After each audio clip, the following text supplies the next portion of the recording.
दोस्तों, जिंदगी में कभी ना कभी ऐसा वक्त जरूर आता है जब हमें लगता है कि बस अब और नहीं, मैं इससे ज्यादा अब सह नहीं सकता, मुझ में और अब ताकत ही नहीं बची, मैं अब और इसे झेल ही नहीं सकता।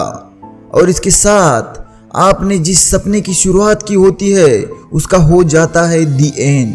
दोस्तों, अपनी लाइफ में हर आदमी, हर इंसान के साथ कभी ना कभी ऐसी सिचुएशन जरूर आती है जब आपके सामने आने वाली कठिनाइयों को देखकर आप टूट जाते हो, ब्रेक हो जाते हो। अगर आपके साथ भी ऐसा हमेशा होता है तो इस वीडियो को एंड तक जरूर देखना, क्योंकि इस वीडियो में मैंने ये पॉइंट टू पॉइंट एक्सप्लेन किया है कि हम कैसे इस सिचुएशन को हैंडल कर सकते हैं, कैसे हम इस सिचुएशन से बाहर निकल सकते हैं, कैसे हम भी बन सकते हैं अनब्रेकेबल कर्ण की उस कवच की तरह जिसे पूरी पांडव सेना भी भेद नहीं पाई थी। हमें बनना होगा उस कवच की तरह जिसे बनाया था स्वयं सूर्य भगवान ने। दोस्तों, इस वीडियो में मैंने ऐसे पॉइंट्स बताए हैं जिन्हें अगर आप फॉलो करेंगे तो आप भी बनेंगे अनब्रेकेबल। अपनी भावनाओं पे कंट्रोल करो, कंट्रोल योर इमोशंस। जिंदगी में कभी खुशी कभी गम, ये सिलसिला तो चलता ही रहता है। इस सफर में कभी हमें सक्सेस मिलती है तो कभी फेलियर हमें ऊपर से नीचे गिरा देता है। यानी जिंदगी में उतार चढ़ाव हमेशा चलते ही रहता है, यही प्रकृति का नियम है। इसलिए अगर हमें अपनी लाइफ में कभी फेलियर आए तो उस समय हमें हमारे इमोशंस पे कंट्रोल करना बहुत ही ज़रूरी होता है, क्योंकि सक्सेस पे नाचने वाले हमें हर गली मोहल्ले में दिख जाएंगे, लेकिन फेलियर को पचाने वाले हमें कहीं भी नहीं दिखेंगे, क्योंकि फेलियर को हैंडल करना आम इंसान की बात ही नहीं होती। उसके लिए चाहिए होता है लोहे का जिगरा, यानी अपने भावनाओं पे कंट्रोल। दोस्तों, हमेशा आपने देखा होगा कि जरा सी फेलियर से लोग अंदर से टूट जाते हैं। आपके साथ भी यही होता होगा, लेकिन एक बात अपने दिमाग में बिठा लीजिए, जो इंसान अपनी लाइफ में आए हुए फेलियर को पचाकर अपने इमोशंस पे कंट्रोल रखकर आगे की प्लानिंग करता है, वही जिंदगी में आगे बढ़ सकता है। इसलिए अपने भावनाओं में बह मत जाना, क्योंकि जब भी फेलियर आता है तब हमारे मन में इमोशंस की बाढ़ आ जाती है, और जो उस बाढ़ में तैर कर किनारे तक पहुंचता है वही जिंदगी में आगे बढ़ जाता है। हर सिचुएशन में अपने दिमाग को शांत रखना, बी ऑलवेज काम। दोस्तों, जब दिन खराब चल रहे होते हैं तब अपने दिमाग को शांत रखना सबसे ज्यादा मुश्किल होता है। उस वक्त हमारे दिमाग में ऐसे नेगेटिव थॉट्स आते रहते हैं जिनसे हमारा माइंड और भी खराब हो जाता है, हमारा मूड खराब हो जाता है, और उसका असर हमें हमारे बर्ताव से दिखने लग जाता है। लेकिन यही समय होता है हमें हमारी माइंड की परीक्षा लेने का। क्या हम इन सारी नेगेटिव बातों से खुद को दूर रख सकते हैं? क्या हम हमारे दिमाग में चल रहे इस माइंड गेम को जीत सकते हैं?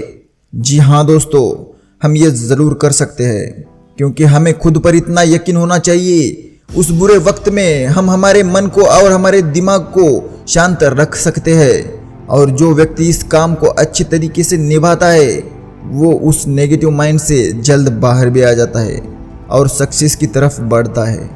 दोस्तों, सिचुएशन कैसी भी हो, अपने मन को शांत रखने वाला इंसान बुरे समय में कभी भी नहीं डगमगाता। वो उस बुरे समय को ही अपनी ढाल बना लेता है और जिंदगी में आगे बढ़ जाता है। दोस्तों, क्या आपको भी ऐसा इंसान बनना है तो अपने दिमाग को हमेशा शांत रखना। अपने गलती के बारे में सोचना, थिंक अबाउट योर मिस्टेक।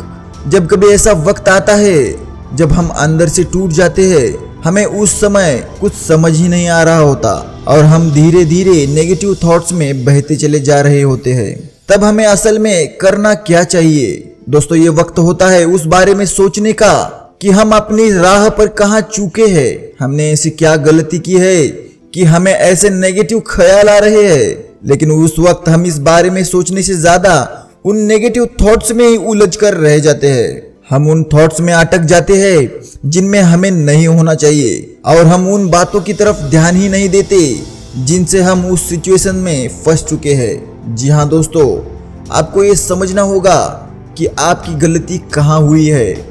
आपको उसके बारे में सोचना चाहिए। आपको ये समझना होगा कि आपकी गलती कहाँ हुई है। आपको ये सोचना चाहिए कि आपने ऐसी कौन सी गलती की है या फिर ऐसी कौन सी चूक की है जिसकी वजह से आपको फेलियर मिला है। जब आपको वो पता चलेगी तभी तो आप उसे सुधार कर आगे बढ़ पाएंगे। इसलिए जब आपको फेलियर मिले तब उसके बारे में सोचने के बजाय इस बारे में सोचना कि आपने गलती कौन सी की है, तभी तो आप आगे बढ़ेंगे। अपनी गलती को सुधारना। दोस्तों, जब आपने इस बारे में सोच लिया है कि आपसे क्या गलती हुई थी और आपको उस गलती के बारे में पता चल चुका है, तो अब आपको आपका दिमाग उस गलती को सुधारने में लगाना होगा, क्योंकि अपनी गलती सुधारने वाला ही इस दौड़ में जीत सकता है, अनब्रेकेबल बन सकता है। इसलिए सबसे पहले अपनी गलती को ढूंढो और फिर बाद में उस गलती को सुधारो। दोस्तों, अपने मन को कठोर वज्र की तरह अगर आपको बनाना है तो आपको ये बातें सीखनी पड़ेंगी, क्योंकि गलतियां तो सबसे होती है, चाहे वो इंसान हो या फिर भगवान। वज्र जैसे कवचधारी पराक्रमी कर्ण ने भी दुष्टों का साथ देकर गलतियां की थी। इसलिए लाइफ में अगर आपसे कभी कोई गलती हो तो निराश मत होना। उस गलती के बारे में सोचो वो गलती आपसे कैसे हुई। क्या आप उस गलती को सुधार सकते हो? अगर सुधार सकते हो तो उसे सुधारो और अपने मुकाम की तरफ आगे बढ़ो अपने लक्ष्य की तरफ। दोस्तों, ये पॉइंट अच्छे से याद रखना।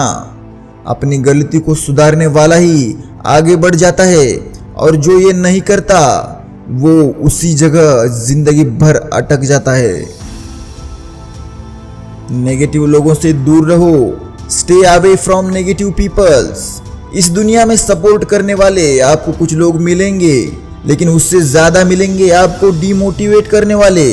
अगर आपने एक सपना देखा है और आप अपनी पूरी ताकत लगाकर पूरी मेहनत कर अपने लक्ष्य की तरफ बढ़ रहे हो, तो आपके सामने सबसे बड़ी प्रॉब्लम यही होगी कि आपको ऐसे लोगों का सामना करना पड़ेगा जो हमेशा आपको नेगेटिव बातें बोलकर आपके लक्ष्य से दूर ले जाने का प्रयास करेंगे।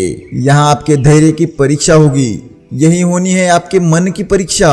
अगर आपका मन कवच की तरह कठोर है तो उन नेगेटिव बातों का कोई असर आप पर नहीं होगा, लेकिन अगर आपका मन कांच की तरह कोमल है तो जरूर वो टूट जाएगा और अपने लक्ष्य से भटक जाएगा।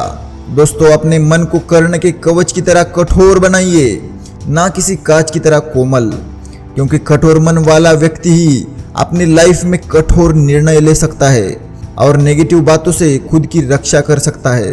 इसलिए ये बात याद रखना, नेगेटिव लोगों से दूर रहना।